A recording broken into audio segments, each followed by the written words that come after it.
ഇവരെന്തിനാണ് ഈ സെക്സ് വർക്കിന് പോകുന്നത് എന്നുള്ളത്? സെക്സ് വർക്ക് എന്ന് പറയുന്നത് അത് തൊഴിലാണ്. 2 ഭാര്യമാരും 3 ഭാര്യമാരുള്ളവരുണ്ട്, മന്ത്രിമാരുണ്ട്, പോലീസ് ഉദ്യോഗസ്ഥരുണ്ട്, MLA മാരുണ്ട്, സിനിമാക്കാരുണ്ട്, പത്രക്കാരുണ്ട്, ജഡ്ജുണ്ട്, അഡ്വക്കേറ്റ്സ് ഉണ്ട്. എത്ര പേരെ കോണ്ടാക്ട് വേണം? നമ്മുടെ കയ്യിൽ ലക്ഷക്കണക്കിന് രൂപ ഉണ്ടാക്കുന്നുണ്ട്. എറണാകുളത്തേക്കാൾ മുമ്പ് സെക്സ് വർക്കിംഗ് ക്രൂസിംഗ് സൈറ്റ് ഉണ്ടായിട്ടുള്ളത് കോഴിക്കോടാണ്. ഇന്നിപ്പോൾ കേരളത്തിൻ്റെ ട്രിവാൻഡ്രം മുതൽ കാസർഗോഡ് വരെ കമ്മ്യൂണിറ്റീസും ഉണ്ട്. അവർ ചുമ്മാ ഒറ്റയ്ക്ക് നിന്നാൽ ഇതുണ്ടാവില്ലല്ലോ, ഇത് വാങ്ങാൻ ആളുകൾ വരുന്നുണ്ടല്ലോ. പപ്പയ്ക്ക് ഒട്ടും ഇഷ്ടമുണ്ടായിരുന്നില്ല എന്നെ. പപ്പ എപ്പോഴും മമ്മീനെ ബുള്ളിയും ചെയ്തിരുന്നു ഒത്തിരി. ഞാനൊരു പുരുഷനാണ്, എനിക്കിങ്ങനെ ആണും പെണ്ണും കെട്ട കുഞ്ഞൊന്നും ഉണ്ടാവില്ല, ഇത് നിനക്ക് മറ്റാരിൽ നിന്നുണ്ടായ കുഞ്ഞാന്നൊക്കെ പറഞ്ഞിട്ട് അമ്മേനെ ബ്ലെയിം ചെയ്യും. ഒരു ചോദ്യം ചോദിക്കാൻ പോലും പേടിയാണ് അവർക്ക്. അത്രയും ഭയമുള്ള പുരുഷന്മാരവിടെ ഉള്ളവര്. ഇവിടെ ഇപ്പൊ നമ്മളിപ്പോ പറയും നമ്മൾ ഭയങ്കര പുരാതനാണ്. ഒന്ന് സ്ലീവ്ലെസ് ഇട്ടിട്ട് ഒന്ന് മറൈൻ ഡ്രൈവിൽ പോയി നോക്കൂ നിങ്ങൾ, അല്ലെങ്കിൽ ഒന്ന് 6 മണി കഴിഞ്ഞതിന് ശേഷം ഒന്ന് എറണാകുളത്ത് ഏതെങ്കിലും മെട്രോ സ്റ്റേഷന്റെ അടുത്ത് പോയി നിന്ന് നോക്കൂ. നിങ്ങളെ വീട്ടിൽ കൊണ്ടാക്കാളുണ്ടാവും. എവിടേക്ക് പോണേന്ന് ചോദിക്കും. ഭയങ്കര നോട്ടായിരിക്കും. നോട്ടം പോട്ടെ, നമ്മുടെ പേഴ്സണൽ ലൈഫിലേക്ക് വരും അവര്. വാട്സാപ്പ് വഴി ഇംഗ്ലീഷ് പഠിക്കാൻ ഇംഗ്ലീഷ് കഫേ ഉള്ളപ്പോൾ ഇംഗ്ലീഷ് ഒരു വിഷയമേ അല്ല. English cafe presents you the perfect English. English Cafe. We present you the perfect English. WhatsApp now 9633888575. ആണും പെണ്ണും മാത്രം നിറഞ്ഞു നിന്ന സമൂഹത്തിലേക്ക് the other gender, third gender, transgender എന്നൊരു വിഭാഗം കൂടി വന്നു. ട്രാൻസ്ജെൻഡർ കമ്മ്യൂണിറ്റി ആദ്യം കല്ലെറിഞ്ഞ സമൂഹം ഇപ്പോൾ അവരെ ചേർത്ത് പിടിച്ചിരിക്കാൻ ശ്രമിക്കുന്നുണ്ട്. എന്തൊക്കെ പറഞ്ഞാലും വളരെ വാസ്റ്റായിട്ടുള്ള ഈ ട്രാൻസ്ജെൻഡർ കമ്മ്യൂണിറ്റിയെ കുറിച്ച് പുറമേ നിന്ന് നോക്കുന്ന സമൂഹത്തിന് ഒരുപാട് സംശയങ്ങളുണ്ട്. ആ സംശയങ്ങളെല്ലാം നമുക്ക് വളരെ ഫ്രണ്ട്ലി ആയി പറഞ്ഞു തരാൻ എൻ്റെ കൂടെയുള്ളത് ട്രാൻസ്ജെൻഡറും ആക്ടിവിസ്റ്റുമായ ശീതൾ ശ്യാമാണ്. Welcome to movie world media. Thank you. എങ്ങനെ പോകുന്നു ശീതൾ ജീവിതമൊക്കെ? കുഴപ്പമില്ല, നൈസായിട്ട് പോകുന്നു, അടിപൊളി. ശീതൾ ഒരു പുരുഷനിൽ നിന്ന് സ്ത്രീ ആയിട്ടുള്ള ഒരാളാണ്. ഇപ്പോൾ വളരെ പ്രിവിലേജ്ഡ് ആയിട്ടുള്ള ഒരു പൊസിഷനിൽ നിൽക്കുന്നു. ഈ ഒരു സമയത്ത് ഇവിടെ ഇരിക്കുമ്പോൾ നമ്മളെ ജേണി ഒന്ന് പുറകോട്ട് പോയി ആലോചിക്കുമ്പോൾ യു ഫീൽ ഹാപ്പി? ഈ ചോദ്യത്തിന് തന്നെ ചെറിയൊരു പ്രശ്നമുണ്ട്. ഒന്ന്, നമ്മൾ ഈ അസൈൻഡ് ജെൻഡർ എപ്പോഴും മറ്റൊരാളാണ് അസൈൻ ചെയ്യുന്നത്. അതായത് ഒരു കുഞ്ഞ് ജനിക്കുമ്പോൾ അസൈൻ ചെയ്യുന്നത്. അതുകൊണ്ടാണ് ആ ശരീരത്തെ കുറിച്ച് നമ്മൾ എപ്പോഴും അഡ്രസ്സ് ചെയ്യുന്നത്, പുരുഷന്റെ ശരീരം എന്നുള്ളത്.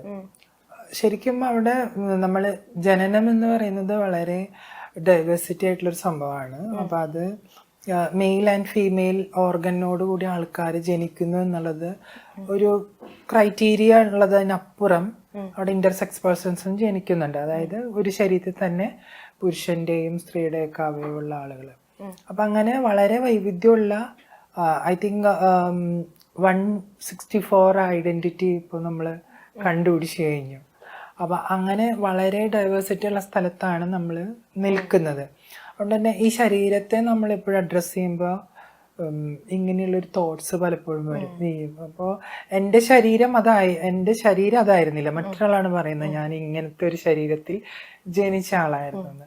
അപ്പോൾ ഈ അസൈൻമെന്റ്, ഈ നിർണയം പലപ്പോഴും ഡോക്ടറോ അല്ലെങ്കിൽ ഫാമിലി മെമ്പേഴ്സോ ഇവരൊക്കെയാണ് ശരിക്കും നടത്തുന്നത്. ശരിക്കും ഞാൻ ആരാണെന്ന് എപ്പോഴാണ് ഞാൻ തിരിച്ചറിയുന്നത്, അപ്പോഴാണ് ഈ അസൈൻമെന്റ് നടക്കുന്നത്. ആ നിർണയിക്കാനുള്ള അവകാശം എനിക്ക് മാത്രമാണ്. വേറൊരു പേഴ്സണും, അത് എന്നെ ജനിപ്പിച്ച മാതാപിതാക്കൾക്ക് പോലും അതിനുള്ള അർഹതയില്ല. കാരണം ഞാൻ ആരാണെന്ന്, ഞാൻ എങ്ങനെയാ ജനിക്കണേന്നുള്ളത് എൻ്റെ മാതാപിതാക്കളുടെ അവബോധം ഉണ്ടെങ്കിൽ എനിക്ക് പ്രശ്നമില്ല. പക്ഷെ നമ്മൾ അങ്ങനെ ഒരു അവബോധം ഇല്ലാത്തൊരു സ്പേസിലാണ് ഉള്ളത്. ബട്ട് ഞാൻ അങ്ങനെ ഒരു ലൈഫിൻ്റെ ജേർണിയിൽ ഒത്തിരി പ്രശ്നങ്ങൾ അനുഭവിച്ചിട്ടുണ്ട്. ഈവൻ ഞാനങ്ങനെ വലിയ പ്രിവിലേജ് ഉള്ള ആളൊന്നുമല്ല, ബട്ട് ഇങ്ങനൊരു പ്രിവിലേജ് സിസ്റ്റം ഉണ്ടാക്കിയെടുക്കാനായിട്ട് ഒത്തിരി കഷ്ടപ്പെട്ടിട്ടുണ്ട്. അത് ഞാൻ മാത്രമല്ല, എന്നെ ഒത്തിരി പേര് സഹായിച്ചിട്ടുണ്ടായിരിക്കാം, എൻ്റെ ചുറ്റുമുള്ളവര്. നമ്മൾ ലൈഫ് സർവൈവ് ചെയ്യാന്ന് പറയണത് അത്ര എളുപ്പമുള്ള കാര്യമല്ല. നമ്മളെല്ലാവരും അതിജീവിക്കുന്ന മനുഷ്യരാണ്. അത് സ്ത്രീ ആയാലും പുരുഷനായാലും ട്രാൻസ് പേഴ്സൺ ആയാലും ഒക്കെ അതിജീവിക്കുന്നവരാ. അപ്പൊ നമ്മൾ അതിജീവിച്ചേ മുന്നോട്ട് പോകാൻ പറ്റുള്ളൂ.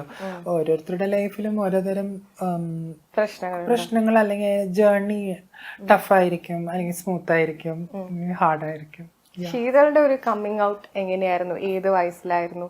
അതിനെങ്ങനെ ഒരു വയസ്സൊന്നും പറയാൻ പറ്റില്ല. ഇപ്പൊ നമ്മള് ജനന സമയത്ത് നമ്മളെ ഈ പറയുന്ന അസൈൻമെന്റ് ചെയ്യുന്നത് മാതാപിതാക്കളാണ്. അപ്പൊ എനിക്കൊരു ബ്രദർ ഉണ്ട്. അവന് ഒരു മാസ്കുലിനിറ്റിനെ പ്രസന്റ് ചെയ്യുന്ന ഒരാളൊക്കെ ആയിരുന്നു ചെറുപ്പം മുതലേ. അപ്പൊ എനിക്ക് അങ്ങനെ മാസ്കുലിനിറ്റിന്റെ ഒരു പ്രസന്റേഷൻ ഉണ്ടായിരുന്നില്ല, ഒരു ഫെമിനൈൻ നേച്ചർ ആയിരുന്നു. അപ്പൊ ആ ഫെമിനൈൻ നേച്ചറിനെ എപ്പോഴും ഹറാസ് ചെയ്യുക, ബുള്ളി ചെയ്യുക, ത്രെട്ടണിങ് ചെയ്യാം അങ്ങനെയൊക്കെയുള്ള ഒരു സിസ്റ്റം എൻ്റെ ഫാമിലി സിസ്റ്റത്തിൽ ഉണ്ടായിരുന്നു. ദെൻ മൈ സ്കൂൾ, അവിടെ നിന്നും ഇഷ്യൂസ് ഉണ്ടായിരുന്നു. Then society. അപ്പം എൻ്റെ അല്ലെങ്കിൽ ഞാൻ ചൈൽഡ്ഹുഡ് എന്ന് പറയുന്നത് എനിക്കങ്ങനെ വലിയ മെമ്മറീസ് ഒന്നുമില്ല, ബട്ട് ബ്യൂട്ടിഫുൾ മെമ്മറീസ് ഒന്നുമില്ല.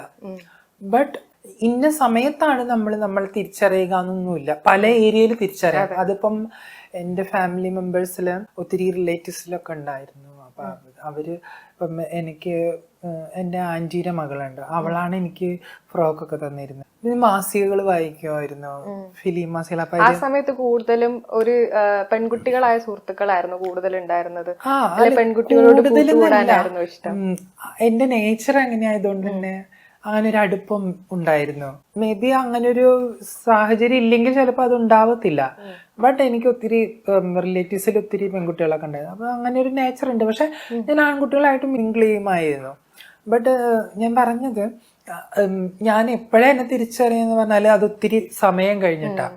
ബട്ട് എൻ്റെ ലൈഫിന്റെ ഓരോ ജേർണിയിലും ഞാൻ എന്നെ റിയലൈസ് ചെയ്യാനായിട്ടും ശ്രമിച്ചുകൊണ്ടിരുന്നിട്ടുണ്ട്.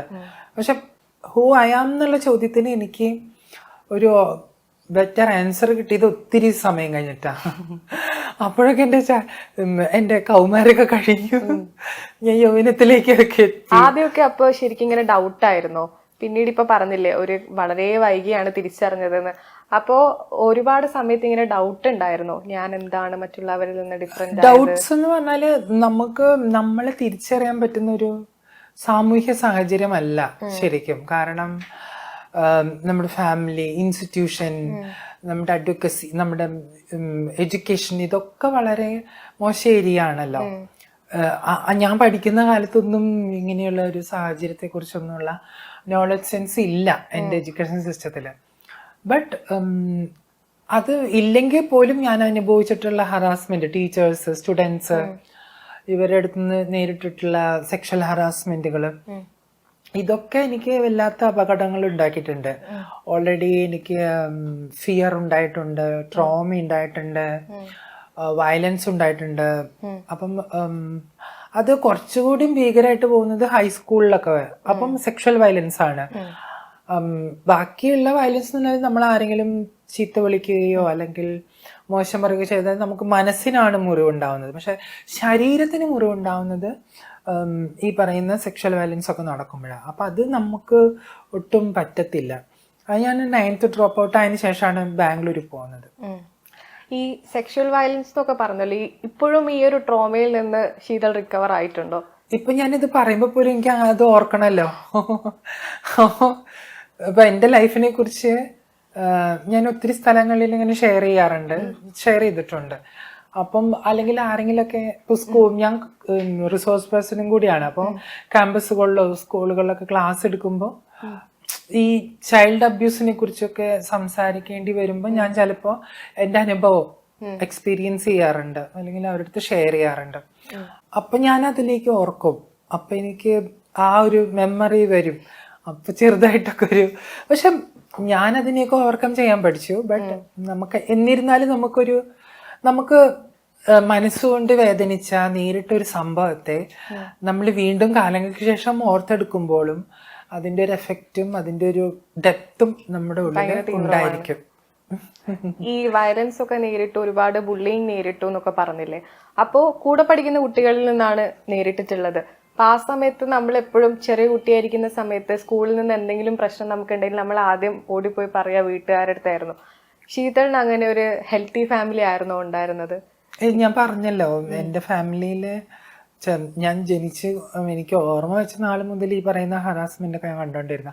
അപ്പൊ എൻ്റെ പപ്പ ഭയങ്കര ആൽക്കഹോളിക് ആയിരുന്നു. മമ്മി വളരെ വളരെ പാവമായിട്ടുള്ള ഒരു സോഫ്റ്റ് വുമൺ ആയിരുന്നു. പപ്പ ആൽക്കഹോളിക് ആയതുകൊണ്ട് തന്നെ മമ്മി എപ്പോഴും ബുള്ളിയൊക്കെ ചെയ്യും, ഹറാസൊക്കെ ചെയ്യും. അപ്പം ഓൾറെഡി അവര് വല്ലാത്ത വിഷമത്തിലാണ്. അപ്പം ഞാൻ എൻ്റെ വിഷമവും കൂടിയും പോയി പറഞ്ഞ് അവരെ വിഷമിപ്പിക്കേണ്ട വിചാരിച്ച് പലപ്പോഴും എൻ്റെ അവസ്ഥകളെ ഞാൻ പലപ്പോഴും മറച്ചു വയ്ക്കാറുണ്ടായിരുന്നു. പോകെ പോകെ എനിക്ക് ഇതും പറ്റാതായി. അങ്ങനെ ഞാൻ അമ്മയോടൊക്കെ പറഞ്ഞു. അമ്മ എങ്ങനെ സപ്പോർട്ട്? യഥാർത്ഥത്തിൽ ഞാനല്ല ഇത് പറയുന്നത്. എൻ്റെ സ്കൂളിൽ എനിക്ക് നടന്നിട്ടുള്ള ഒരു സെക്ഷൽ ഹറാസ്മെന്റിനെ കുറിച്ച് എൻ്റെ ടീച്ചറോട് പരാതിപ്പെട്ടു. അപ്പൊ ടീച്ചറാണ് മമ്മീനെ വിളിച്ചുകൊണ്ടുവന്ന് മമ്മിയുടെ അടുത്ത് സംസാരിച്ചത്. ഈ കുട്ടിക്ക് മാനസിക രോഗമാണ്, അതുകൊണ്ടാണ് ആൺകുട്ടികൾ അങ്ങനെ ചെയ്തത്, ഈ കുട്ടീനെ ട്രീറ്റ് ചെയ്യണം. ഞാൻ ഒരു 7th ഇവര് ഹോസ്പിറ്റലിൽ കൊണ്ടുപോകുന്നു, പിന്നെ ധ്യാന കേന്ദ്രത്തിലൊക്കെ കൊണ്ടുപോകുന്നു. ആ സമയത്ത് അമ്മ ഓപ്പൺ ആയിട്ട് സംസാരിച്ചിരുന്നു എന്താണ്? ഇല്ല, എനിക്കൊന്നും മനസ്സിലായിട്ടില്ല. അവർക്ക് അറിയണ്ടായിരുന്നില്ല. കാരണം അമ്മ ഒരു 9th 10th ഒക്കെ പോയിട്ടുള്ളു. പക്ഷെ അതിനേക്കാൾ ഹയർ ഒക്കെ പഠിച്ച ടീച്ചറാണല്ലോ ഇത് പറയുന്നത്. അപ്പൊ അവരുടെ വാക്കാണല്ലോ കേൾക്കുന്നത്. അത് ആ കാലഘട്ടത്തിൽ. അപ്പൊ അത് വിശ്വസിക്കുന്നു. ഇപ്പൊ ധ്യാന കേന്ദ്രത്തിലേക്ക് കൊണ്ടുപോയി ഇരുത്തിയാൽ ദൈവം ശരിയാക്കും, അല്ലെങ്കിൽ ഡോക്ടറെ അടുത്ത് കൊണ്ടുപോയാൽ അവര് ഹോർമോൺ കൊടുത്താൽ ശരിയാവും എന്നുള്ളൊരു കോൺസെപ്റ്റ് എല്ലാ ആളുകൾക്കുള്ള പോലെ തന്നെ ആ കാലത്തുണ്ടായിരുന്നു. ആ കാലം ഈ കാലം എന്ന് വ്യത്യാസമില്ല. ഈ കാലത്ത് ഇപ്പോഴും ഉണ്ട്. ഈ പറയുന്ന കൺവെൻഷൻ തെറാപ്പി ഒക്കെ ചെയ്യുന്ന ആളുകളുണ്ട്, ഹോസ്പിറ്റൽസും ഉണ്ട്, ക്ലിനിക്സും ഉണ്ട്. അപ്പം എനിക്ക് ആശ്വാസമായി വെച്ചാൽ അമ്മ അത് അറിഞ്ഞു എന്നുള്ളത്. ഞാൻ ക്ലാസ്സിൽ പോവാതായി, ഞാൻ ഒറ്റയ്ക്ക് ഇരിക്കാൻ തുടങ്ങി, ഞാൻ കരയാൻ തുടങ്ങി. എനിക്ക് സെക്ഷൽ ഡിസീസ് ഒക്കെ വന്നു തുടങ്ങി, സെക്ഷൽ ട്രാൻസ്മിറ്റഡ് ഡിസീസ് ഒക്കെ വന്നു തുടങ്ങി എൻ്റെ ബോഡിയിൽ. അപ്പം അത് ട്രീറ്റ് ചെയ്തേ പറ്റുള്ളൂ. അങ്ങനെ ഒത്തിരി ഇഷ്യൂസ് ഉണ്ടായി. അങ്ങനെയാണ് എനിക്ക് ഡ്രോപ്പ് ഔട്ട് ചെയ്യേണ്ടി വന്നു സ്കൂള്. അപ്പം ഇത് തുറന്ന് നമ്മൾ പറഞ്ഞപ്പോൾ ഒരു ആശ്വാസം ഉണ്ടായിരുന്നു. അമ്മ എപ്പോഴും പറഞ്ഞു സൂക്ഷിക്കണം, നീ തന്നെയാണ് നിന്നെ സൂക്ഷിക്കേണ്ടത്, അങ്ങനെയൊക്കെ പറഞ്ഞ് ആശ്വസിപ്പിക്കുമായിരുന്നു. അപ്പം അങ്ങനെയായിരുന്നു അമ്മയോടുള്ളൊരു കോൺവെർസേഷനായിരുന്നു കുറച്ചും കൂടിയും ആശ്വാസം ഉണ്ടായിരുന്നത്. വേറെ ആരും ഇല്ലല്ലോ അങ്ങനെ. ഞാൻ നേരത്തെ പറഞ്ഞ പോലെ എന്നെ തിരിച്ചറിയാൻ പറ്റുന്ന, ഇപ്പൊ ഇന്നത്തെ പോലെ ടെക്നോളജി ഇല്ല, social media, Facebook, WhatsApp, email, Google ഒന്നുമില്ല.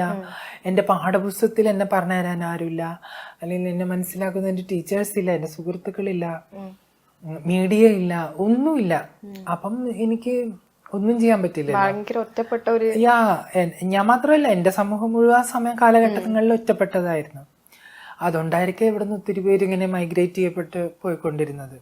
ആ സമയത്ത് ആരെങ്കിലും ചേർത്ത് പിടിക്കാൻ ഉണ്ടായിരുന്നെങ്കിൽ ഇപ്പൊ വിചാരിക്കാറുണ്ടോ? ഡെഫിനറ്റ്ലി. ഇപ്പം എനിക്ക് ആകെ ഉണ്ടായിരുന്നത് എന്റെ വീടിനടുത്ത് തന്നെ എന്നെ പോലെ ഒരു ട്രാൻസ് സുഹൃത്ത് ഉണ്ടായിരുന്നു. ഞങ്ങൾ ഒരുമിച്ചായിരുന്നു സ്കൂളിൽ പോയിക്കൊണ്ടിരുന്നത്. നിങ്ങൾക്ക് എങ്ങനെ മനസ്സിലായ? അത് എന്റെ ആന്റിയുടെ വീടിന്റെ അവിടെ താമസിക്കാവുന്നത് ഇവര്. ഞാൻ എന്റെ വീട്ടിൽ അമ്മയൊക്കെ സഹായിക്കും. ഞാൻ ഡിഷസ് ഒക്കെ വാഷ് ചെയ്യും, പൂക്കള് ഗാർഡനൊക്കെ നോക്കും. അപ്പോ ഒരു ദിവസം ഞാൻ ഡിഷസ് ഒക്കെ ഇപ്പൊ വീടിന്റെ പുറത്ത് വാഷ് ചെയ്യുമ്പോ ഒരു അമ്മയും കൊച്ചും വരുന്ന. അപ്പം ആ അമ്മ എന്നോട് ചോദിച്ചു, കൊച്ച് അമ്മേനെയൊക്കെ സഹായിക്കോ, ഡിഷൊക്കെ വാഷ് ചെയ്യോ? ഞാൻ അമ്മയെ സഹായിക്കോ. അപ്പൊ പറഞ്ഞു, ദേ ഇയാള് അതൊക്കെ ചെയ്യുന്നു പറഞ്ഞു. അപ്പൊ ഞാൻ ആണോ എന്ന് പറഞ്ഞു. ആ സമയത്ത് ഈ ആൺകുട്ടികൾ ഈ വീട്ടുജോലി ചെയ്യുന്ന എന്തോ ഒരു അപകടമായിട്ടാണ് വീട്ടുകാരൊക്കെ നോക്കിക്കൊണ്ടിരുന്നത്. ഇത് അവരുടെ കണ്ണിലെ ആൺകുട്ടികൾ എന്നുള്ളത്, പക്ഷെ നമ്മുടെ ഉള്ളിലെ ആ ഫെമിനിറ്റി തന്നെയാണ്. അപ്പൊ ആ കുട്ടീനെ കണ്ടപ്പോ എനിക്ക് ഭയങ്കര സന്തോഷമായി. അപ്പൊ ആ കൊച്ചിന്റെ അമ്മ പറഞ്ഞ് നന്നായി ഡാൻസ് ചെയ്യുന്നൊക്കെ പറഞ്ഞു. അപ്പൊ ഞാനും ഡാൻസ് ചെയ്യും. അങ്ങനെ ഒരു താമസമാക്കി ഞങ്ങൾ ഒരുമിച്ചായിരുന്നു സ്കൂളിൽ പോയിക്കൊണ്ടിരുന്നത്. അപ്പം ഞങ്ങൾക്ക് നേരിടുന്ന ഇഷ്യൂസ് എന്ന് പറഞ്ഞാൽ സെയിം ആണ്, സിമിലർ ആണ്. ആ കൊച്ചിനെ ആരെങ്കിലും കളിയാക്കും, ഉപദ്രവിക്കാൻ ശ്രമിക്കും, എനിക്ക് അതുപോലെ. അപ്പൊ ഞങ്ങള് പരസ്പരം കാണുമ്പോ അങ്ങോട്ടും ഇങ്ങോട്ടും ഇതൊക്കെ തന്നെ ഷെയർ ചെയ്തോണ്ടിരുന്നത്. ആ ഒരു ആശ്വാസം എവിടേക്കും ഉണ്ടായിരുന്നു ആ ചൈൽഡ്ഹുഡില്.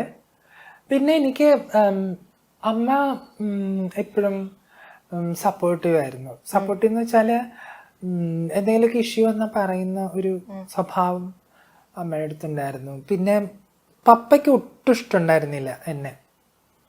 പപ്പ എപ്പോഴും മമ്മീനെ ബുള്ളിയും ചെയ്തിരുന്നു ഒത്തിരി. ഈ ബുള്ളിങ് എന്ന് പറയുന്നത് വെർബലിയുള്ള ബുള്ളിങ് ആയിരുന്നു. അപ്പം ഇങ്ങനെയൊക്കെ പറയും, ഞാനൊരു പുരുഷനാണ്, എനിക്കിങ്ങനെ ആണും പെണ്ണും കെട്ട കുഞ്ഞൊന്നും ഉണ്ടാവില്ല, ഇത് നിനക്ക് മറ്റാരിൽ നിന്നുണ്ടായ കുഞ്ഞാന്നൊക്കെ പറഞ്ഞിട്ട് അമ്മേനെ ബ്ലെയിം ചെയ്യും. അത് ശീതൾ കേൾക്കാറുണ്ടായിരുന്നു. അതുകൊണ്ട് ഞാൻ എൻ്റെ സകടകൾ അങ്ങോട്ട് പറയാറില്ല. മമ്മീനെ അതിനെ വിഷമിപ്പിക്കണതൊക്കെ ഒത്തിരി വിഷമായിരുന്നു. അതുകൊണ്ട് പലപ്പോഴും എൻ്റെ പെയിൻ അല്ലെങ്കിൽ എൻ്റെ ഒരു ഇത് എപ്പോഴും ഉള്ളിലൊതുക്കി ഇങ്ങനെ കൊണ്ടുപോയിരുന്നു. ബട്ട് കുറേ കാലം കഴിഞ്ഞപ്പോൾ അതൊക്കെ ഒരു ഇതായി മാറി, ചേഞ്ച് ആയി കുറേയൊക്കെ. ഇപ്പൊ എങ്ങനെയാണ്? ഫാമിലി കുറച്ചുകൂടി അക്സെപ്റ്റഡ് ആണോ? ഇല്ല, ഇപ്പൊ എനിക്ക് അങ്ങനെ ഫാമിലി എന്ന് പറയാനായിട്ട് അവര് വലിയ ആളുകളൊന്നും ഇല്ല. മമ്മി മരിച്ചുപോയി, പപ്പയും മരിച്ചുപോയി. മമ്മി 2008ലാണ് മരിക്കുന്നത്, പപ്പയും 2015 സമയത്താണ് മരിക്കുന്നത്. പിന്നെ എനിക്ക് ബ്രദറുണ്ട്. ബ്രദറിന്റെ ഫോട്ടോസ് ഫേസ്ബുക്കിൽ സോഷ്യൽ മീഡിയയിൽ ഇങ്ങനെ ഇട്ട് കാണാറുണ്ട് ഒരുമിച്ചുള്ള. അപ്പൊ അങ്ങനെ ആള് അവിടെയുണ്ട്, തൃശ്ശൂരുണ്ട്. പിന്നെ മമ്മീന്റെ മരണശേഷം ഞാൻ പാർട്ട്ണർ റിലേഷൻഷിപ്പിലായിരുന്നു. ഈ അച്ഛൻ മരിക്കുന്നതിന് മുൻപ് എപ്പോഴെങ്കിലും ശീതളിനെ അക്സെപ്റ്റ് ചെയ്യുന്നതോ ആ രീതിയിൽ ഒന്ന് ചേർത്ത് പിടിക്കുന്നതോ ഉണ്ടായിട്ടുണ്ടോ? പപ്പയ്ക്ക് ഒരു ആക്സിഡന്റ് സംഭവിച്ചു 2015 സമയത്ത്. പപ്പനെ ഞാൻ കാണാൻ പോണെന്ന്, ഞാനപ്പോ റിലേഷൻഷിപ്പിലായിരുന്നു. അപ്പൊ എന്റെ എക്സ് പാർട്ട്ണറോട് ഞാൻ പറഞ്ഞു പപ്പനെ കാണാൻ പോണെന്ന്. അപ്പൊ തൃശ്ശൂർ മെഡിക്കൽ കോളേജിലെ പപ്പ കിടക്കുന്നത്. പപ്പന്റെ കൂടെ പപ്പന്റെ മൂത്ത സഹോദരി ഉണ്ടായിരുന്നു. പപ്പനെ കാണാൻ ചെന്നപ്പോ ഞാൻ സാരി ഉടുത്തിട്ടാ പോയത്. പപ്പ പറഞ്ഞു അത് ആദ്യമായിട്ടാണോ അങ്ങനെ പോകുന്നത്, പപ്പന്റെ മുന്നിൽ സാരി ഉടുത്ത്? ആയിരിക്കാം തോന്നുന്നു. അല്ല, ഞാൻ പ്രോഗ്രാമിനൊക്കെ സാരി ഉടുത്ത് കണ്ടിട്ടുണ്ടാവും. പക്ഷെ നേരിട്ട് നിങ്ങൾ മീറ്റ് ചെയ്യുന്നത് ഇപ്പൊ ഞാൻ പ്രോഗ്രാംസിനൊക്കെ പോകുമ്പോ സാരി ഉടുത്തിട്ടുണ്ടാവും. പക്ഷെ ഹോസ്പിറ്റൽ സ്പേസില് കുറെ നാൾക്ക് ശേഷമാണ് കാണുന്നത്. അപ്പൊ എന്നെ കാണാൻ സാരി ഉടുത്തിട്ടാണ് വന്നതെന്നൊക്കെ പറഞ്ഞിട്ട് എന്നെ ചെറുതായിട്ടൊക്കെ വഴക്ക് പറഞ്ഞു. പിന്നെ വേഷം എന്തായാലും എന്താ, ഞാൻ നിങ്ങളെ കാണാൻ വന്നതല്ലേ എന്നൊക്കെ പറഞ്ഞ് സംസാരിച്ചു.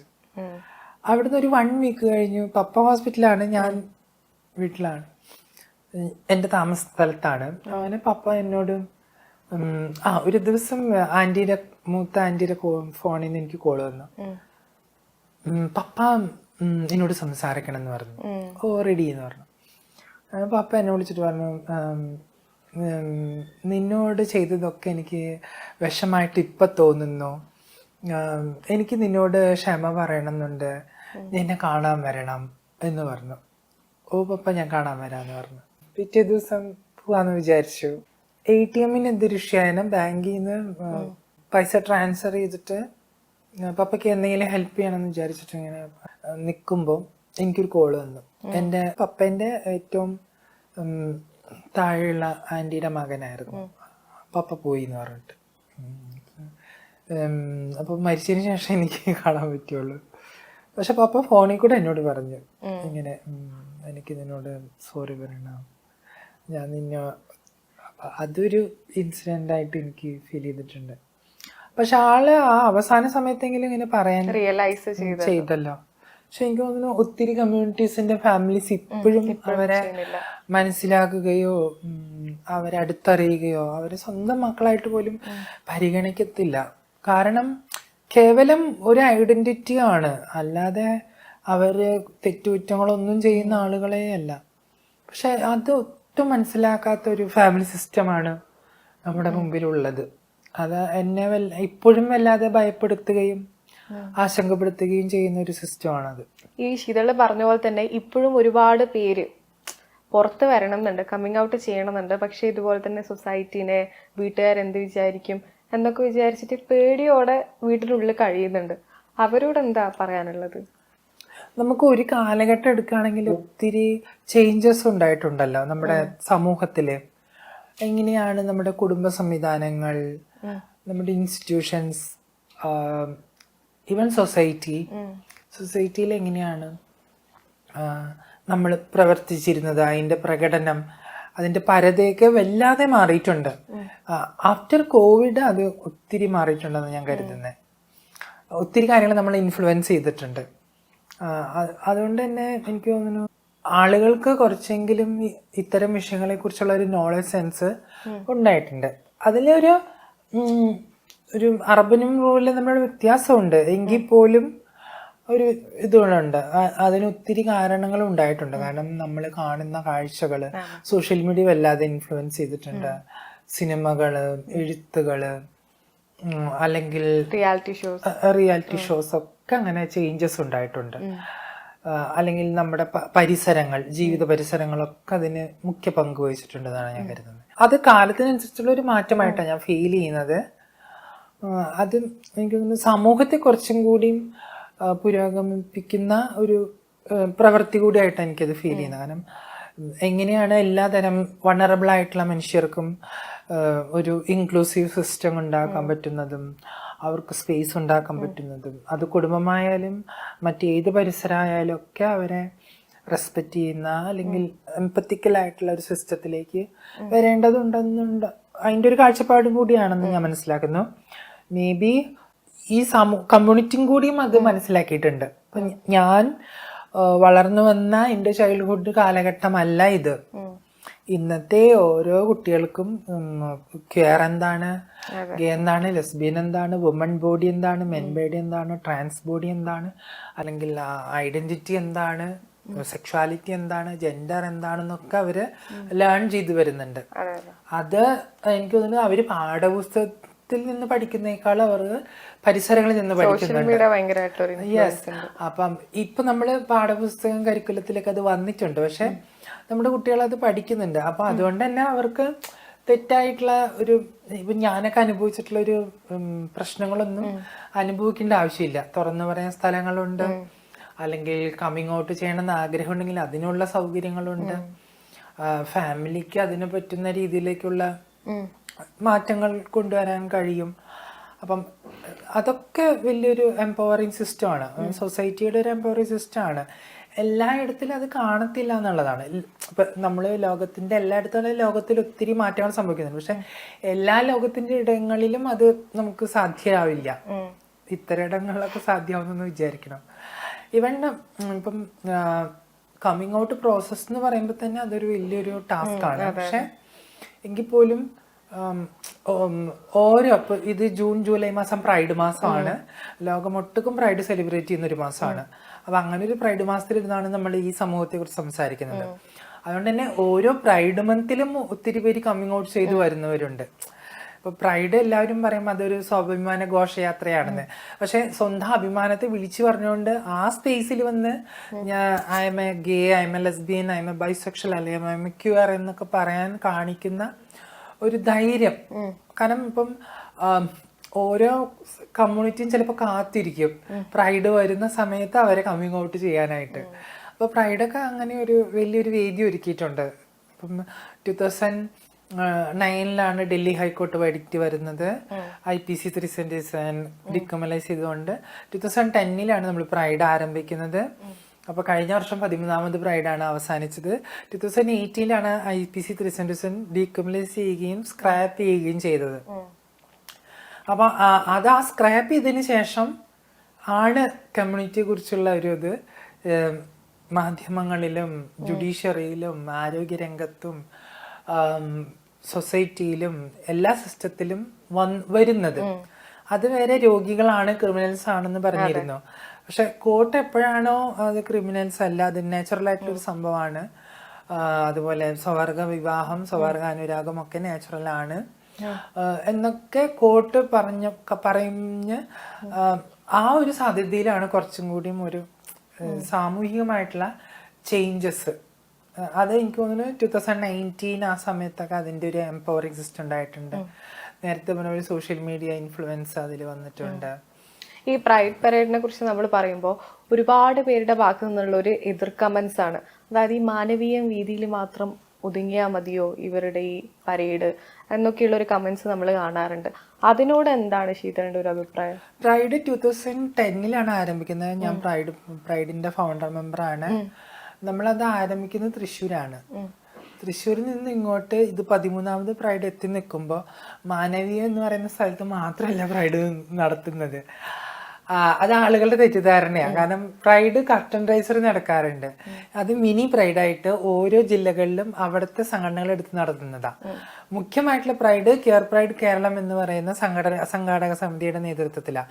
അപ്പൊ അത് കൊല്ലത്ത് നടന്നിട്ടുണ്ട്, ട്രിവാൻഡ്രത്ത് നടന്നിട്ടുണ്ട്, എറണാകുളത്ത് നടന്നിട്ടുണ്ട്, മലപ്പുറത്ത് നടന്നിട്ടുണ്ട്, കോഴിക്കോട് നടന്നിട്ടുണ്ട്, ഇങ്ങനെ ഒത്തിരി ജില്ലകൾ നടന്നിട്ടുണ്ട്. ഇപ്പൊ കഴിഞ്ഞ വർഷം എനിക്ക് തോന്നുന്നു വയനാട് പോലും പ്രൈഡ് നടന്നു. വയനാട് ട്രൈബൽ ഏരിയ എന്നൊക്കെ കമ്മ്യൂണിറ്റിയുടെ ഒരു ഇത് മാറുന്നുണ്ട്. ട്രൈബൽ ഏരിയയിൽ ട്രാൻസ് ആളുകൾ വരുന്നുണ്ട്, അവിടെ കമ്മ്യൂണിറ്റി വളർന്നു വരുന്നുണ്ട്. ഇടുക്കിയിൽ പ്രൈഡ് നടന്നു. അപ്പൊ അതൊക്കെ ചേഞ്ച് ആണെന്നാണ് ഞാൻ വിശ്വസിക്കുന്നത്. അപ്പോൾ എനിക്ക് തോന്നുന്നു ഈ പറയുന്ന നമ്മൾ കൊറോണ സമയങ്ങളിൽ നമുക്ക് പ്രൈഡ് നടത്താൻ പറ്റിയില്ല. അതുകൊണ്ടാണ് കഴിഞ്ഞ വർഷം നമ്മൾ ചെയ്തത്. മലപ്പുറം കഴിഞ്ഞതിന് ശേഷം ട്രിവാൻഡ്രത്ത് ചെയ്തത്. മലപ്പുറം ചെയ്തപ്പോൾ പോലും ഒത്തിരി പ്രശ്നങ്ങൾ ഉണ്ടായിരുന്നു.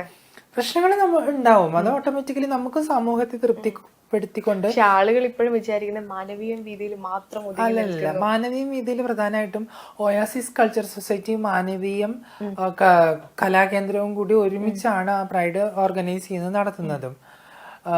പക്ഷെ കേരള കെയർ പ്രൈഡ് കേരളം ചെയ്യുന്നത് എല്ലാ ജില്ലകളിലും മാക്സിമം ചെയ്യാന്നുള്ളതായിരുന്നു. അപ്പം ഈ വർഷം നമ്മൾ തിരുവനന്തപുരത്ത് നിന്ന് ആലോചിച്ചു. അപ്പൊ അവിടെ മാനവീയത്തിന്റെ ഫെസ്റ്റ് നടന്നിട്ടുണ്ട്, നമ്മുടെ ഫെസ്റ്റ് പ്രൈഡും നടന്നിട്ടുണ്ട്. അപ്പം പ്രൈഡിനോടനുബന്ധിച്ച് നടക്കുന്ന കർട്ടൻ റൈസർ ആണ് ഓരോ സ്ഥലങ്ങളിൽ. അത് മാനവീയത്ത് ചിലപ്പോ 1-2 തവണയെ നടക്കും. കാരണം അവിടെ ഒത്തിരി സംഘടനകളുണ്ട്. അവർ ചിലപ്പോ ഒരു പ്രശ്നം നടത്തും, വേറെ സംഘടന വേറെ പ്രശ്നം നടത്തും. അത് പ്രൈഡായിട്ടാ നമുക്ക് തോന്നുന്നതാ. എങ്ങനെയായാലും കുഴപ്പമില്ല, എല്ലാ സ്ഥലത്തും നടക്കുന്നുണ്ടല്ലോ. ഈ നമ്മള് ഈ സൊസൈറ്റി കൂടുതലായിട്ട് ഈ ട്രാൻസ്ജെൻഡേഴ്സിനെ കുറിച്ച് പറയുമ്പോൾ പറയുന്ന ഒരു കാര്യമാണ്, ട്രാൻസ്ജെൻഡേഴ്സിന് അവർ മനുഷ്യരല്ലേ, അവർക്ക് സാധാരണയായിട്ടുള്ള ജോലി ചെയ്തൂടെ, എന്തിനാണ് അവർ ഈ സെക്സ് വർക്കിലേക്ക് പോകുന്നു എന്നുള്ളൊരു കമന്റ്സ് ശീതളും കേട്ടിട്ടുണ്ടാവും. അതായത് നമ്മളിപ്പോൾ ആളുകൾ പറയുന്ന മെയിൻലി ഈ എറണാകുളം ജില്ലയിലൂടെ നടക്കുമ്പോൾ പല സ്ഥലത്തും രാത്രി കാലങ്ങളിൽ ആളുകളെ സെക്സ് വർക്കിന് കാണുന്നുണ്ട്. അപ്പോൾ ഇപ്പോൾ ഒരുപാട് ട്രാൻസ്ജെൻഡേഴ്സിന് നല്ല ഉയർന്ന രീതിയിലുള്ള ജോലി കിട്ടുന്നുണ്ട്, സാധാരണ രീതിയിലുള്ള ജോലി കിട്ടുന്നുണ്ട്. അപ്പോൾ ആളുകൾ പറയുന്ന ഒരു ബാഡ് കമന്റ് ആണ്, ഇവരെന്തിനാണ് ഈ സെക്സ് വർക്കിന് പോകുന്നത് എന്നുള്ളത്. ശീതളിന് അതിനോടുള്ള അഭിപ്രായം എന്താ? ഒന്ന്, സെക്സ് വർക്ക് എന്ന് പറയുന്നത് അത് തൊഴിലാണ്. അത് തൊഴിലായിട്ട് അംഗീകരിക്കാൻ പറ്റുന്നവരാണ് അത് ചെയ്യുന്നത്. അതിന് അംഗീകരിക്കാൻ പറ്റാത്തവരാണ് അതിന് അഗെയിൻസ്റ്റ് ആയിട്ട് സംസാരിക്കുന്നത്. ഒന്ന്, ഇപ്പം നമുക്കറിയാം നമ്മൾ എന്ത് ജോലി ചെയ്യണം എന്നുള്ളത് നമ്മുടെ തീരുമാനം. നമ്മുടെ ബോഡി ടൂളാക്കിക്കൊണ്ട് നമുക്ക് ചെയ്യാനുള്ള ഒരു കാര്യമുണ്ട്. കാരണം ഇപ്പം നമ്മളൊരു ഷോപ്പിൽ പോയി നിന്നാൽ 5 to അല്ലെങ്കിൽ ഒരു മോർണിംഗ് 10 to 5 ജോലി ചെയ്യണം, ഒരു 7 hour ഒക്കെ ജോലി ചെയ്യണം, 8 hour ഒക്കെ ജോലി ചെയ്യണം. നമുക്ക് കിട്ടുന്നത് എത്ര ശമ്പളമായിരിക്കും? ഒരു 1000 rupees ഒക്കെ ആയിരിക്കും ഒരു ഷോപ്പിൽ മോളിലൊക്കെ ജോലി ചെയ്താൽ കിട്ടാമല്ലോ. അതിൽ നമ്മുടെ ട്രാവലിങ്, ഫുഡ് എക്സ്പെൻസ് ഒക്കെ പോയി കഴിഞ്ഞാലും അതിൽ നിന്ന് കുറച്ച് പൈസ കിട്ടുള്ളൂ. ഇതൊരു 1 and 2 hour ഒക്കെ നിന്നാലും നമുക്ക് 1000 or 10,000 ഒക്കെ ഉണ്ടാക്കാം വൺ ഡേ. അതില് വിഷമമുള്ള ആളുകളായിരിക്കും അത് സംസാരിക്കുന്നത്. പിന്നെ പലരുമായി സെക്സ് ചെയ്യുന്നു എന്നുള്ളതായിരുന്നു ഒരു കോൺസെപ്റ്റ്. ശരിക്കും ഇത് വാങ്ങാൻ ചെല്ലുന്നത് ആരായിരിക്കാം? ഇവിടുത്തെ പുരുഷാധിപത്യത്തിൽ നിന്നുള്ള പുരുഷാധിപത്യ ബോധമുള്ള ആണുങ്ങൾ തന്നെയായിരിക്കാം, അല്ലെ? ഹെട്രോസെക്ഷലോ ബൈസെക്ഷലോ ആയിട്ടുള്ള ആണുങ്ങൾ തന്നെയായിരിക്കാം. റിയൽ ഹെട്രോസെക്ഷൽ പുരുഷന്മാരോ അല്ലെങ്കിൽ ഈ പറയുന്ന സിസ്ജെൻഡർ മെന്നൊക്കെ ആണെങ്കിൽ അവർക്കിപ്പോൾ സ്ത്രീകളെടുത്ത് പോയാൽ മതി. എന്തുകൊണ്ട് ട്രാൻസിനെടുത്ത് പോകുന്നു? ട്രാൻസിനോടുള്ള സെക്ഷൽ ഓറിയന്റേഷൻ ഉള്ളത് വേണ്ട, അല്ലെ? നിങ്ങൾ സ്ത്രീകളുടെ അടുത്താണ് പോകുന്നതെങ്കിൽ നിങ്ങളുടെ സെക്ഷുവാലിറ്റി ഹെട്രോസെക്ഷുവാലിറ്റി ആയിരിക്കണം. നിങ്ങളൊരു ബൈസെക്ഷുവാലിറ്റി ഉള്ള ആളായതുകൊണ്ട് അല്ലെങ്കിൽ നിങ്ങളുടെ സെക്ഷുവാലിറ്റി ഒരു ട്രാൻസ്സെക്ഷലിനോട് തോന്നുന്ന അല്ലെങ്കിൽ ട്രാൻസ്ഫോമിനോട് തോന്നുന്ന ഐഡന്റിറ്റിയുമായി ബന്ധപ്പെട്ട് നിൽക്കുന്ന സെക്ഷൽ ഓറിയന്റേഷൻ ഉള്ളതുകൊണ്ടാണ് നിങ്ങൾ അതിലേക്ക് പോകുന്നത്. അത് നിങ്ങളുടെ തോട്ട് വരുന്നത് കൊണ്ടാണ്. അപ്പോൾ യഥാർത്ഥത്തിൽ നിങ്ങളും ഒരു ക്യൂർ ആളാണ്, അല്ലേ?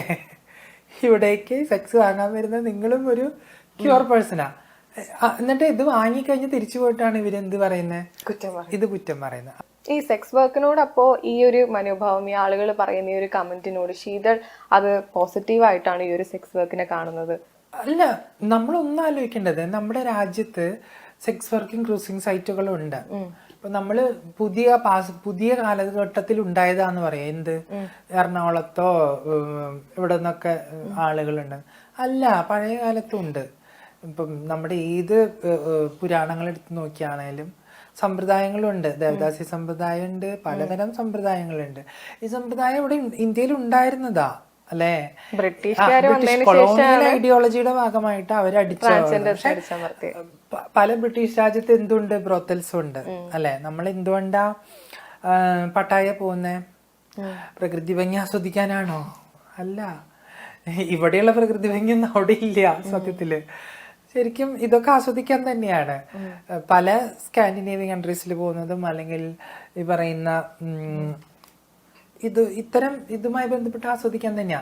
അപ്പൊ നമ്മുടെ ഇന്ത്യയില് സോനാഗാച്ചിയുള്ളതും റെസ്ട്രീറ്റ് ഉള്ളതും ഒക്കെ ഓരോ ഭരണത്തിന്റെ കീഴിലാ അല്ലേ? ഇപ്പം മഹാരാഷ്ട്ര ഗവൺമെന്റിന് എന്തുകൊണ്ട് ഒരു പുനരാലോചന നടത്തിക്കൂടാ? റെസ്ട്രീറ്റ് വേണ്ട. പക്ഷെ ഇപ്പൊ അവര് ചെയ്യുന്നത് റിനോവേഷനാ. അതായത് പുതുക്കി പണിയാ ചെയ്യുന്നത്. കുറച്ചുകൂടി സൗകര്യപ്രദമായിട്ടുള്ള സ്ഥലമായിട്ട് മാറ്റി കൊടുക്കുക ചെയ്യണത്. മനസ്സിലായോ? അതൊരു റീഹാബിലേഷൻ മൂഡിലായിട്ടും പോലും അത് വൃത്തിയായിട്ട് ചെയ്തു കൊടുക്കുന്ന എന്തുകൊണ്ടാ? ഇത് വേണം, ഇത് ആവശ്യമാണ്, സിസ്റ്റത്തിന് ആവശ്യമാണ് ഇങ്ങനെയുള്ള കാര്യങ്ങൾ. അതുകൊണ്ടാണ് സിസ്റ്റം അത് ചെയ്തുകൊണ്ടിരിക്കുന്നത്. അല്ലെങ്കിൽ ഇപ്പം ഒരു ഭരണകൂടത്തിന് വിചാരിച്ചാൽ എളുപ്പത്തിൽ തുടച്ചു നീക്കാൻ പറ്റുന്ന സ്ഥലമാണ് അതൊക്കെ അല്ലേ? നിർബന്ധമായും. അപ്പം നമ്മുടെ ഓരോ സ്ഥലങ്ങളിലും അതുണ്ട്. ഇപ്പം നമ്മൾ കേരളം വിട്ടാല് തമിഴ്നാടോ കർണാടകയോ ഹൈദരാബാദോ ഒക്കെ ബ്രോത്തൽസ് ഉണ്ട്, ഹമാംസ് ഉണ്ട്, സിറ്റുവേഷൻസ് ഏരിയസ് ഒക്കെ ഉണ്ട്. ബട്ട് മറ്റ് നാടുകളിലെ പോലെ നിയമപരമായിട്ടുള്ള അംഗീകാരം ഇല്ലാത്തത് കൊണ്ട് തന്നെ അതൊരു പ്രൊഫഷണലായിട്ട് ആരും എടുക്കത്തില്ല. പക്ഷെ മറ്റു നാടുകളിൽ അതൊരു പ്രൊഫഷണലിസമാണ്. ഓക്കെ, പക്ഷെ ഈ പ്രൊഫഷണലിസത്തിന് ചെറിയൊരു വഴി തെളിയിക്കുന്നതാണ് സുപ്രീം കോടതിയുടെ വേർഡിക്റ്റ് 2022. കേരളത്തിൽ അപ്പോ ഒരു പ്രോസ്റ്റിറ്റ്യൂഷൻ ഇതുപോലെ പ്രൊഫഷനായി കാണണം എന്ന് വിചാരിക്കുന്ന ആളുകളുണ്ട്. അപ്പോ ശീതൾ അതിനെങ്ങനെയാണ് നോക്കിക്കാണുന്നത്? അത് വന്നു കഴിഞ്ഞാൽ, ഈ ഒരു പ്രോസ്റ്റിറ്റ്യൂഷൻ വന്നു കഴിഞ്ഞാൽ, അല്ലെ ഒരു പ്രൊഫഷനായി എടുത്തു കഴിഞ്ഞാൽ തന്നെ കുറച്ചുകൂടി ബെറ്റർ ആയിരിക്കും എന്ന് തോന്നുന്നുണ്ടോ? നമ്മൾ അറിയാതെ തന്നെ ഇവിടെ നടക്കുന്നുണ്ട് ഇത്.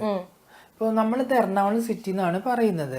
എറണാകുളം സിറ്റിയെക്കാളും കൂടുതൽ കമ്മ്യൂണിറ്റീസ് ഒക്കെ നിൽക്കുന്നത് എനിക്ക് തോന്നുന്നു കോഴിക്കോടൊക്കെ ആയിരിക്കാം.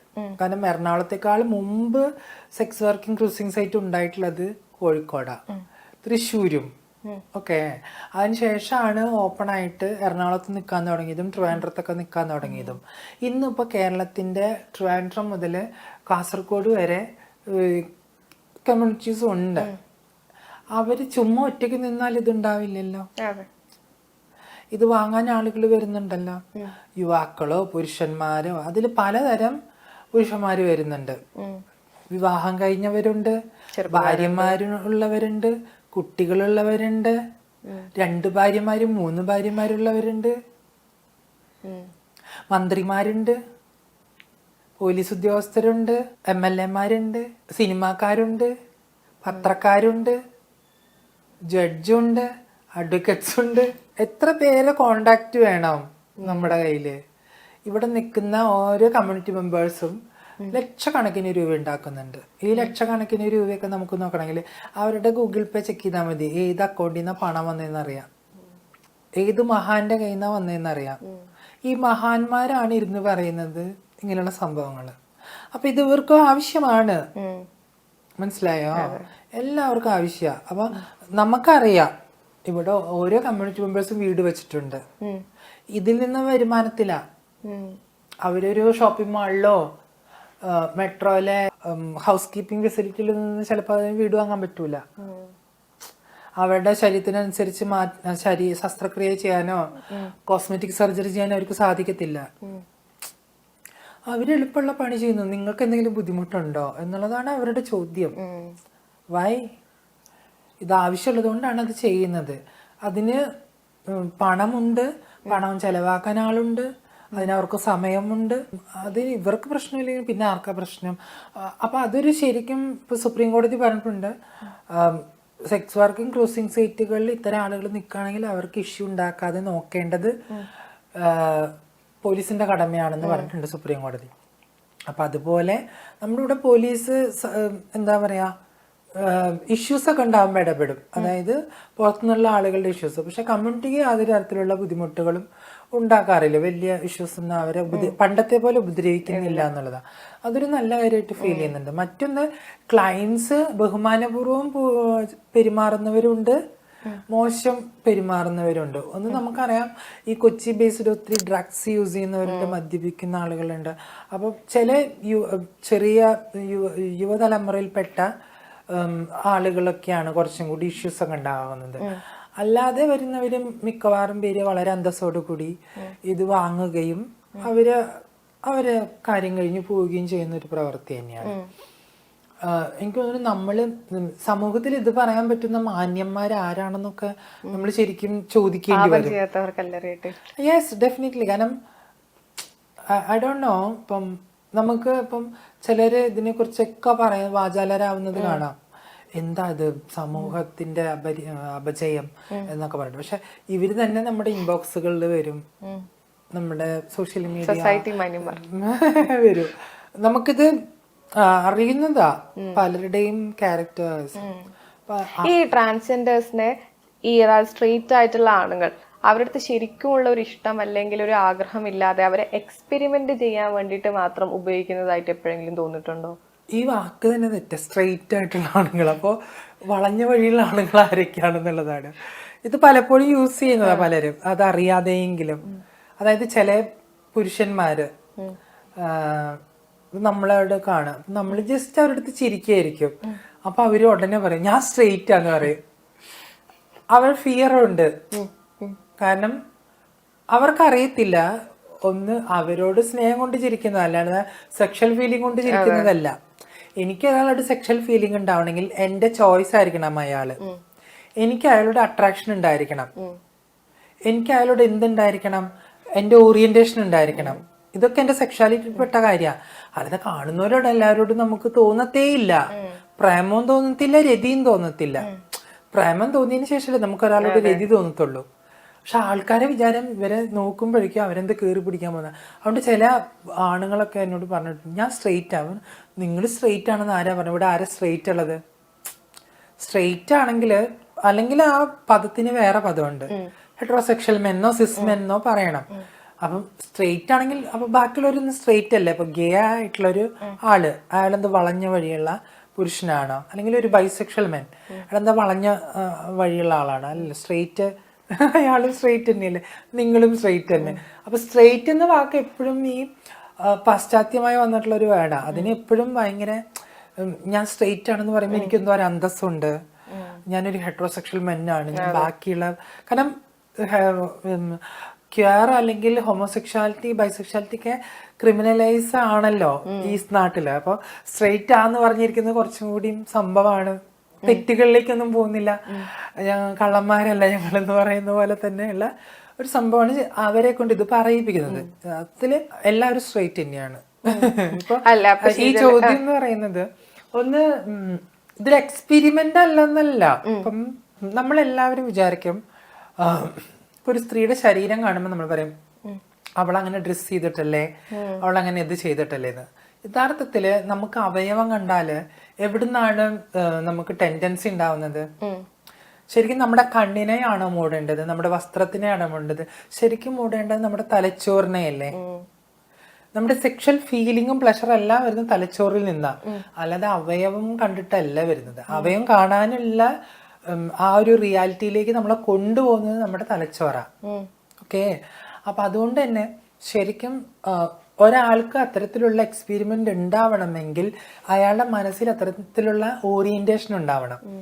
എനിക്കൊരു ട്രാൻസ്വുമണുമായിട്ട് സെക്സ് ചെയ്യണം, അല്ലെങ്കിൽ ഒരു ട്രാൻസ്വുമണുമായിട്ട് ബന്ധം സ്ഥാപിക്കണം എന്നുള്ളൊരു ടെൻഡൻസി അല്ലെങ്കിൽ അങ്ങനെ ഒരു ഓറിയന്റേഷൻ അയാളുടെ ഉള്ളിൽ ഉണ്ടെങ്കിൽ മാത്രമാണ് അയാൾക്ക് അത് ചെയ്യാൻ പറ്റുള്ളൂ. മറ്റൊന്ന്, ഞാൻ നേരത്തെ പറഞ്ഞ പോലെ ആ വ്യക്തിക്ക് അവര് ചോയ്സ് ആയിരിക്കണം. എന്നെ പോലെ സൗന്ദര്യം ഇല്ലാത്ത ഒരാളോ ടോളായിട്ടുള്ള ഒരാളെന്ന് ചിലപ്പോ ഒരു പുരുഷന് സാധിക്കത്തില്ല. But I am a trans identity. പക്ഷെ ഞാനൊരു സ്ത്രീകളെ പോലെ ഉയരം കുറയുകയോ വലിയ ഷോൾഡർ ഇല്ലാത്ത ഒരാളോ കുറച്ചും കൂടി ബ്യൂട്ടി ഒക്കെ ഉള്ള ഒരാളൊക്കെ ആണെങ്കിൽ അയാളുടെ ചോയ്സ് ആയിരിക്കും. അല്ലെങ്കിൽ എന്നെ ഫെയർ ഉള്ള ഒരു ആളാണെങ്കിൽ അല്ലേ, അല്ലെങ്കിൽ കുറച്ചുകൂടി ബ്യൂട്ടി, വുമൺ ബ്യൂട്ടി എന്നൊക്കെ നമ്മള് എക്സ്പാൻഡ് ചെയ്ത് പറയുന്ന ഒരു ബ്യൂട്ടീനെയൊക്കെ ചെയ്യുന്ന ആളുകള്, അതൊക്കെയാണ്. അതൊരു എക്സ്പെരിമെന്റ് എന്നല്ല അതിനെ പറയുന്നത്, അത് ഓരോരുത്തരുടെ താല്പര്യമാണ്. അങ്ങനെ ചെയ്യുന്നവരുണ്ടായിരിക്കാം, ഐ ഡോണ്ട് നോ. പക്ഷെ ഭൂരിപക്ഷം ആൾക്കാരും താല്പര്യപൂർവ്വം വരുന്നവരുണ്ട്. കാരണം താല്പര്യപൂർവ്വം അല്ലാതെ അവര് നമ്മളോട് അപ്രോച്ച് ചെയ്യത്തില്ലല്ലോ. ചിലര് വളഞ്ഞ വഴി ചോദിക്കുന്നവരുണ്ട്. അപ്പൊ വളഞ്ഞ വഴി ചോദിക്കുന്നവർക്ക് അവര് വിചാരിക്കും എനിക്കിത് കേട്ടിട്ട് എന്തെങ്കിലും ഇറിറ്റേഷൻ ആവും, എനിക്കിത് അല്ല. നമ്മളിതുപോലെ ആയിരക്കണക്കിന് ചോദ്യമായിട്ട് കേട്ടോണ്ടിരിക്കുക. അപ്പോൾ സോഷ്യൽ മീഡിയയിലൊക്കെ മെസ്സേജ് അയക്കുമല്ലോ. അപ്പോൾ ഇവര് ഹായ്, സുഖമാണോ, എന്താണ് വിശേഷം, പിന്നെ ചോദിക്കുന്നത് ഇപ്പം ഇവിടെ താമസം, ഇപ്പം എന്ത് ചെയ്യുന്നു, പിന്നെ അവർ ചോദിക്കുന്നത് ഭക്ഷണം കഴിച്ചോ, ഉറങ്ങിയോ, ഇപ്പം എന്താ, ഇങ്ങനെ ഓരോ ക്വസ്റ്റ്യൻസ് ഉണ്ടല്ലോ. ഈ ക്വസ്റ്റ്യൻ അവര് പലരോടും ചോദിച്ചിട്ടുണ്ടായിരിക്കാം, പലതരം മറുപടി ആയിരിക്കും അവർക്ക് കിട്ടുന്നത്. പക്ഷെ നമ്മളെ സംബന്ധിച്ചിടത്തോളം ഈ ക്വസ്റ്റ്യൻ എഗെയിൻ ചോദിച്ചുകൊണ്ടിരിക്കല്ലോ ഓരോരുത്തരും. അങ്ങനെ വളഞ്ഞ രീതിയിൽ ചോദിക്കുന്നതാണ്, അല്ലെങ്കിൽ സ്ട്രെയിറ്റ് ആയിട്ട് അങ്ങനെ ചോദിച്ചാൽ മതി എന്ന് ചെയ്തല്ലേ എപ്പോഴെങ്കിലും തോന്നിയിട്ടുണ്ടോ? സ്ട്രെയിറ്റ് ആയിട്ട് ചോദിക്കണം. വളഞ്ഞ വഴി ചോദിക്കുമ്പോ അതിനൊത്തിരി സമയമെടുക്കും, നമുക്ക് അവരോട് ഒരു ഇറിറ്റേഷൻ ഉണ്ടാവും. നിങ്ങൾ സ്ട്രെയിറ്റ് ആയിട്ട് സംസാരിക്കാൻ തന്നെ മടിയാണ്. ഒന്ന് നമുക്ക് ഒത്തിരി ഡേറ്റിംഗ് ആപ്സ് ഒക്കെ ഉണ്ടല്ലോ. അപ്പൊ ഇവര് വിചാരിക്കുന്നത് സെക്സ് ആണ്. ഡേറ്റിംഗ് ആപ്പിലുള്ള സ്ത്രീകളോ മറ്റ് ജെൻഡറിൽപ്പെട്ട ആളുകളോ ഒക്കെ ആ ഡേറ്റിംഗ് ആപ്പിൽ ഇവര് അക്കൗണ്ട് എടുത്തിട്ടുണ്ടെങ്കിൽ ഇതിന് മാത്രമാണെന്ന്. അപ്പം ഡേറ്റിംഗ് എന്ന് പറഞ്ഞാൽ അതിന് ഒത്തിരി വേരിയേഷൻസ് ഉണ്ട്, ഇൻഡിക്കേറ്റേഴ്സും ഉണ്ട്. അതൊന്നും മനസ്സിലാക്കാതെ നേരെ ഈ അപ്രോച്ചബിൾ ആണ്. അപ്പൊ ഇവര് ഒത്തിരി ക്വസ്റ്റ്യൻ ചോദിച്ച് കഷ്ടപ്പെട്ടിട്ട് ഇവര് ചോദിക്കുന്നത്, അവരതിന് ഒത്തിരി സമയം എടുക്കും. അപ്പൊ നമ്മള് ഓപ്പൺ ആയിട്ട് പറയും, നിങ്ങൾക്ക് എന്താ കാര്യം, നിങ്ങൾ ഇത്രയും വിഷമിക്കേണ്ട, സ്ട്രെയിറ്റ് ആയിട്ട് കാര്യം ചോദിക്കൂ. നോ അല്ലെങ്കിൽ നോ പറയും, യെസ് എങ്കിൽ യെസ് എന്ന് പറയും. ഇങ്ങനെയൊക്കെയാണ് പലപ്പോഴും സോഷ്യൽ മീഡിയയിലൊക്കെ വളരെ പോപ്പുലർ ആയിട്ടുള്ള ഒത്തിരി ട്രാൻസ് സുഹൃത്തുക്കളും പറയും, ഇവരെന്ത് ഇങ്ങനെ ഞങ്ങള് കൂടെ നിൽക്കുന്ന ചർച്ചയിലൊക്കെ എന്താണ്. അപ്പം ഇവരെപ്പോഴും പറയുന്നത് ഭയങ്കര ലിറ്ററലി ഹൈ ആയിട്ടുള്ള ഒരു സമൂഹത്തിന്റെ പ്രതിനിധികളാണല്ലോ ഈ പറയുന്ന പുരുഷൻ അല്ലെങ്കിൽ ഈ ആൺ സമൂഹത്തിലുള്ള ആളുകൾ. പക്ഷെ അവർക്ക് ഒരു ചോദ്യം ചോദിക്കാൻ പോലും പേടിയാണ് അവർക്ക്. അത്രയും ഭയമുള്ള പുരുഷന്മാരവിടെയുള്ളവര് കുറെ പേര്. നേരിട്ടത് എപ്പോഴെങ്കിലും പറഞ്ഞിട്ടുണ്ടോ? ഒത്തിരി പേരോട് പറഞ്ഞിട്ടുണ്ട് ഞാൻ എൻ്റെ ഇൻസ്റ്റയിലേക്കാളും ഫേസ്ബുക്കിലാണ് എനിക്ക് ഫോളോവേഴ്സ് കൂടുതൽ. എൻ്റെ ബ്ലോക്ക് ലിസ്റ്റ് നോക്കിയാൽ ഒത്തിരി കാണാം. അത്രയധികം പേര് എനിക്ക് ബ്ലോക്ക് ചെയ്യേണ്ടി വന്നു. അത്രയും സെക്ഷുവലി ഫ്രസ്ട്രേറ്റഡ് ആയിട്ടുള്ള ഒരു സൊസൈറ്റിയാണ് നമ്മൾ ജീവിക്കുന്നതെന്ന് തോന്നുന്നുണ്ടോ? ഡെഫിനറ്റ്ലി. അതെനിക്ക് ഞാൻ 2000 ബാംഗ്ലൂർ പോകുന്നത്. അപ്പൊ 2000 ബാംഗ്ലൂർ പോകുമ്പോ അതൊരു വലിയൊരു നഗരവും വേറൊരു ഏരിയ. അപ്പൊ ഞാൻ അവിടെ വെച്ചിട്ട് എന്നെ തിരിച്ചറിയുന്നത്, കാരണം എന്നെ റിയലൈസ് ചെയ്യുന്ന ഒരു സാഹചര്യം അവിടെ ഉണ്ടാവുന്നുണ്ട്. എന്നെ പോലുള്ള മനുഷ്യരെ എനിക്ക് ആദ്യമായിട്ട് കാണാൻ സാധിച്ചത് അവിടെയാണ്. എനിക്കിഷ്ടമുള്ള വസ്ത്രം ധരിച്ചത്, ഞാൻ ലിപ്സ്റ്റിക് ഇട്ടത്, ഞാൻ ചിരിച്ചത്, ഞാൻ ആടിയത്, ഞാൻ നൃത്തം ചെയ്തതൊക്കെ അവിടെയാണ്. അപ്പൊ അന്ന് ആ നാട്ടില് നമ്മളോട് റെസ്പെക്റ്റ് ഉണ്ട്. ഒന്ന് അവിടെ അതൊരു നഗരമായതുകൊണ്ട് തന്നെ മറ്റുള്ളവരുടെ ലൈഫിൽ ഇടപെടാനുള്ള സമയമില്ല, ആർക്കൊരു സമയമില്ല. അതുകൊണ്ട് തന്നെ അവിടെ പെൺകുട്ടികളും ആൺകുട്ടികളും മറ്റേത് ജെൻഡറിൽപ്പെട്ട ആളുകളൊക്കെ വളരെ ഫ്രീഡം അനുഭവിച്ച് ജീവിച്ച ആളുകളാണ്. മനസ്സിലായോ? അതുകൊണ്ട് തന്നെ ഇതൊന്നും വലിയ പ്രശ്നമേ അല്ല. പിന്നെ അവിടെ ഇതിനൊക്കെ സൗകര്യങ്ങളുണ്ട്. ഇപ്പൊ ഞാൻ താമസിച്ചിരുന്ന സ്ഥലത്തൊക്കെ പബ്സ് ഉണ്ട്. പിന്നെ അവിടെ MG റോഡിലൊക്കെ സെക്സ് വർക്കിന് കുട്ടികൾ നിൽക്കും. പിന്നെ അവിടെ ബ്രോത്തൽസ് ഉണ്ട്, ഹമാംസ് ഉണ്ട്. ഇപ്പൊ ഈ ഹമാംസും ബ്രോത്തൽസ് ഒക്കെ അവിടുത്തെ ഏരിയ പോലീസിന്റെ ലൈസൻസോട് കൂടിയിട്ടാ അവരവിടെ ചെയ്യുന്നത്. അപ്പം ഈ ഹൈവേസിലൊക്കെ ബ്രോത്തൽസ് എന്തിനാച്ചാല് ഈ ട്രക്കിലൊക്കെ വരുന്ന ആളുകള് ഡ്രൈവേഴ്സിനൊക്കെ കുളിപ്പുരകൾ എന്നാണ് ഹമാം എന്ന് പറഞ്ഞ അർത്ഥം. അപ്പൊ ഈ കുളിപ്പുരകളിൽ അവര് വിശ്രമിക്കാനും മസാജിങ് ചെയ്യാനൊക്കെ ആയിരുന്നു. പോകെയാണ് അത് സെക്സ് ക്രൂസിങ് സൈറ്റുകളാവുന്നത്. അപ്പൊ അവിടെ ഒരു ഏരിയയിൽ തന്നെയാണ്, അവിടെ വീടുകളുണ്ട്, പബ്ലിക് ഒക്കെ ഉണ്ട്. പക്ഷെ അവിടെ ആണുങ്ങൾ വന്ന് അത് ചെയ്തു പോവും. ഇവിടത്തെ പോലെ സദാചാരം ഒന്നും പറയത്തില്ല.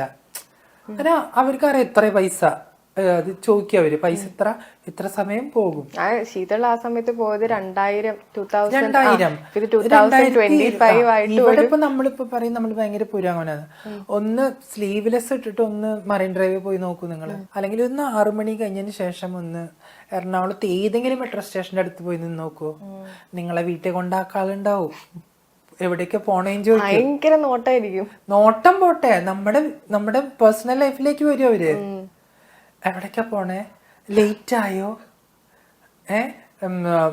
കൊണ്ടുവന്നാക്കണോ, ലിഫ്റ്റ് വേണോ, ഇത് അനുഭവിക്കുന്നതുകൊണ്ടാ. അപ്പൊ ഞാൻ ബാംഗ്ലൂർ താമസിച്ചിരുന്ന സമയത്ത് തന്നെ ഞാൻ ഇലക്ട്രോണിക് സിറ്റി താമസിച്ചിട്ടുണ്ട്, ശിവാജി നഗർ താമസിച്ചിട്ടുണ്ട്, കലാശിപ്പാളയൊക്കെ താമസിച്ചിട്ടുണ്ട്. അപ്പൊ അവിടെ IT ആയതുകൊണ്ട് അവിടെ 24 hours പെൺകുട്ടികളും പുരുഷന്മാരും സ്ത്രീകളൊക്കെ ഓപ്പണാ. അവിടെ അവരുടെ ഇൻസ്റ്റിറ്റ്യൂഷൻസിന്റെ വാഹനങ്ങൾ വരും, ചിലരൊരു ഡ്രൈവ് ചെയ്ത് പോവും. അപ്പൊ രാത്രിയൊക്കെ അവര് പോവും, പകലൊക്കെ പോവും. അവിടെ ഒന്നും മെട്രോ സ്റ്റേഷന്റെ അടുത്തൊന്നും ഒരാളും ചെന്നിട്ട് എന്താ ലേറ്റ് ആയി ചോദിക്കും അവര്, ഇല്ല, നെവർ. പക്ഷെ ഇവിടെ ചോദിക്കും. അത് എറണാകുളത്ത് പോലും അത് ചോദിക്കുന്നുണ്ടെങ്കിൽ ബാക്കി സിറ്റീസില് അല്ലെങ്കിൽ ബാക്കി ഡിസ്ട്രിക്റ്റിലൊക്കെ എങ്ങനെയായിരിക്കും എന്നുള്ളതായിരുന്നു എൻ്റെ ആലോചന. അപ്പൊ നമ്മൾ പുരോഗമനപരമായി എന്നുള്ളത് പറയുന്നുണ്ടെങ്കിൽ പോലും എവിടെയാണെന്നുള്ളത് ഒരു ചോദ്യമാണ്. എവിടെയാണ് നമ്മുടെ ഒരു സോഷ്യൽ ആയിട്ടുള്ള ഒരു എംപവർമെന്റ്? അത് പല ജെൻഡറുകളുടെ അടിസ്ഥാനത്തിലാണ് ഞാൻ പറയുന്നത്. ബട്ട് ഈ പറയുന്ന ആളുകൾക്കൊരു ഭയമുണ്ട്. ആഫ്റ്റർ എനിക്ക് തോന്നുന്നു കോവിഡിന് ശേഷം, സോഷ്യൽ മീഡിയ വന്നതിന് ശേഷം, അതുപോലെ ആക്ടുകൾ ഒരുപാട് ഉണ്ടായിട്ടുണ്ട്. പ്രത്യേകിച്ച് സ്ത്രീകൾക്ക് നേരെയുള്ള അതിക്രമങ്ങൾ, അവർ സിനിമകൾ, അവർ മൂവ്മെന്റുകൾ, WCC പോലുള്ള മൂവ്മെന്റുകൾ, മീറ്റു പോലുള്ള മൂവ്മെന്റുകളൊക്കെ ഭയപ്പെടുത്തിയിട്ടുണ്ട്.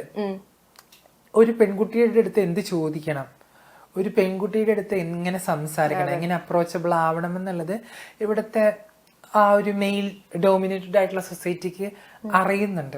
അതുകൊണ്ട് തന്നെ അവര് ഭയങ്കര കൺഫ്യൂഷനിലാണ്. അതേസമയം അവര് ഭയങ്കര ഇതിലാണ്, ഒരു ശ്രദ്ധയാണ്, അവർക്ക് ശ്രദ്ധിക്കണം എന്നുള്ളൊരു ആലോചനയുണ്ട്. കാരണം നമ്മൾ ഒത്തിരി കേസുകൾ ഈ അടുത്ത കാലത്ത് കാണുന്നുണ്ടല്ലോ, പ്രതികരിക്കുന്ന പെൺകുട്ടികൾ സോഷ്യൽ മീഡിയയില്, പോലീസിന്റെ അടുത്ത്, ബസ്സിലൊക്കെ പെൺകുട്ടികൾ പ്രതികരിക്കുകയാണ്. പണ്ട് അങ്ങനെയായിരുന്നില്ല അല്ലെ? ഇപ്പൊ പണ്ട് നടിമാര് പറയുന്ന കേട്ടിട്ടുണ്ട്, ഞങ്ങളുടെ കാലത്തൊക്കെ ഇത് ഉണ്ടായിട്ടുണ്ട്, ഞങ്ങൾ അതിന് വിട്ട് കളഞ്ഞിട്ടുണ്ട്, ഞങ്ങളുടെ കാലത്തൊന്നും ഇത് പ്രശ്നമില്ല. പക്ഷെ ഞങ്ങളുടെ കാലത്തെ പോലെ അല്ലേ ഈ കാലം. ഈ കാലം എന്ന് പറഞ്ഞാൽ നമ്മൾ എവിടെ തിരിഞ്ഞാലും നമ്മുടെ ചുറ്റും എന്തുണ്ട്, ഒരു ദർശിനിയുണ്ട്, ഒരു സൂക്ഷ്മദർശിനിയുണ്ട്. നമ്മൾ വാച്ച് ചെയ്യുന്നുണ്ട്, നമ്മൾ ആരുടെയൊക്കെയോ ഒരു വാച്ചിങ്ങിലാ അല്ലെ, ചുറ്റും ക്യാമറയുണ്ട് അല്ലെ. അപ്പം നമ്മളെപ്പോഴും സൂക്ഷിക്കണം. ഡെഫിനറ്റ്ലി നമ്മൾ എപ്പോഴും ഒരു ശ്രദ്ധിക്കണം. നമ്മുടെ സോഷ്യൽ മീഡിയ, നമ്മുടെ ബാങ്ക് അക്കൗണ്ട്, നമ്മുടെ സ്ഥലം എല്ലാം ഒരു എന്താ പറയാ സർവൈവൽ സിസ്റ്റത്തിലാണ് ശരിക്കും. വാട്സാപ്പ് വഴി ഇംഗ്ലീഷ് പഠിക്കാൻ ഇംഗ്ലീഷ് കഫേ ഉള്ളപ്പോൾ ഇംഗ്ലീഷ് ഒരു വിഷയമേ അല്ല. English cafe presents you the perfect English. English cafe, we present you the perfect English. WhatsApp now 9633 888 575.